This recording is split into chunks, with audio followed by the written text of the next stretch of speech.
Good morning, New Heart Church family. By the way, this is the third time I started this video, so let's hope I get through it right.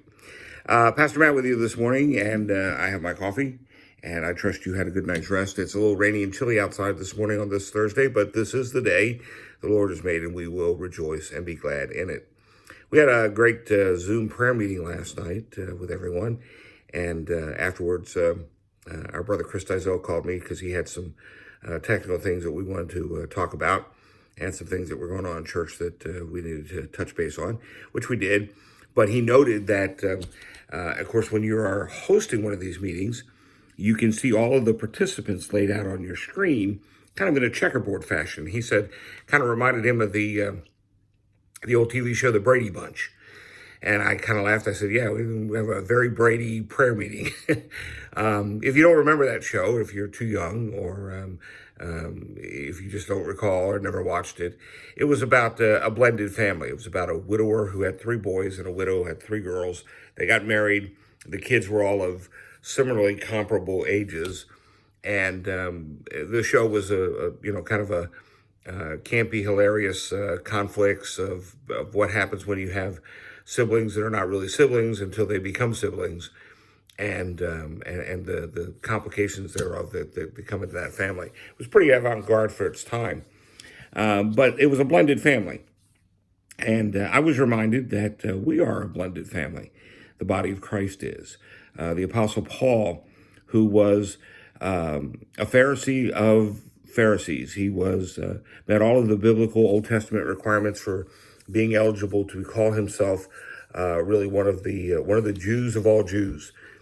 And when the church began, and after the day of Pentecost, and began to infiltrate in his mind the Jewish culture, he took upon himself to get the necessary documents and authority to go out and eradicate those followers of the way, until, of course, he had his Damascus Road experience with Jesus and realized that Jesus was indeed the Messiah, and later became the greatest preacher, missionary that the church had ever known, and probably has ever known, and took the gospel all kinds of places. But he became primarily the apostle to the Gentiles, because the Jews, for a lot of reasons, did not accept, not all of them accepted Jesus as Messiah. And while there was great success early on in the church, the success moved from the Jewish community more to the Gentile community.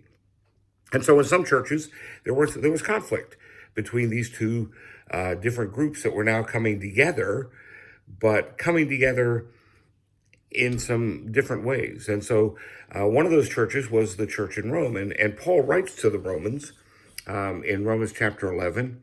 He says, I'm talking to you Gentiles, as I am the apostle to the Gentiles. I take pride in my ministry, in the hope that I may somehow arouse my own people to envy and save some of them. In other words, he was concerned about the Jewish population that was still rejecting Jesus as Messiah. He says, for if their rejection brought reconciliation to the world, what will their acceptance be but life from the dead? In other words, because they had rejected Jesus as Messiah, the gospel had been presented now to the Gentiles, and the Gentiles were coming to faith. And he said, if that's a good thing, think how much better it will be when the Jews come to faith. He says, for if their rejection brought reconciliation, what will their acceptance be but life from the dead? If the part of the dough offered as first fruits is holy, then the whole batch is holy. If the root is holy, so are the branches.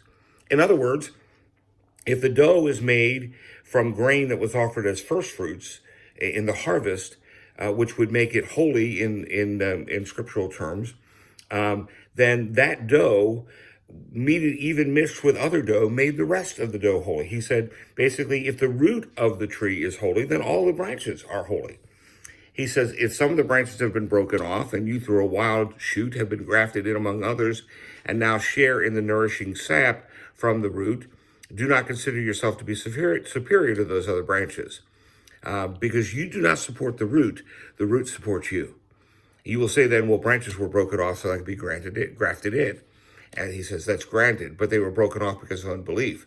For if God did not spare the natural branches, he will not spare you either.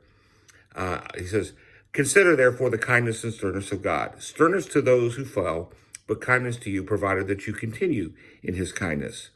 And if they do not persist in their unbelief, they will be grafted in, for God is able to graft them in again. After all, if you were cut off from an olive tree that was wild by nature, and contrary to nature were grafted into a cultivated olive tree, how much more readily will these, the natural branches, be grafted into their own olive tree?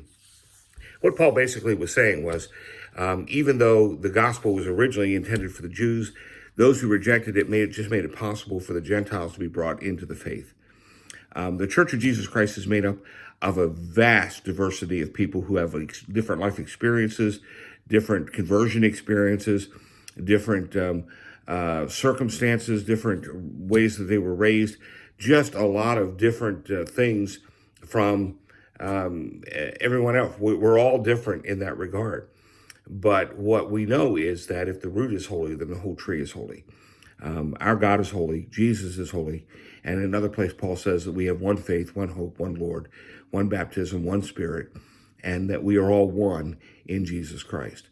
So as we go forward, as the church begins to be able to come back together at some point, if God is faithful to us and we have been faithful to him, I believe he's going to graft into our tree some branches that perhaps we find a little bit strange and odd, but we're glad to have them in our tree because we all share that same root. And the root that makes us holy makes them holy as well. So God bless you today. I love you. I'll be praying for you. Don't forget, if you want to be part of our Zoom Sunday school class on Sunday morning, send me an email at newheartnazarene@gmail.com, and we'll send you an invitation for that. We will be on YouTube this Sunday morning. You can search YouTube for the New Heart Church of the Nazarene, and if you would subscribe to that, you'll be notified every time we have something new posted on there. But this is the day the Lord has made. We will rejoice, be glad in it.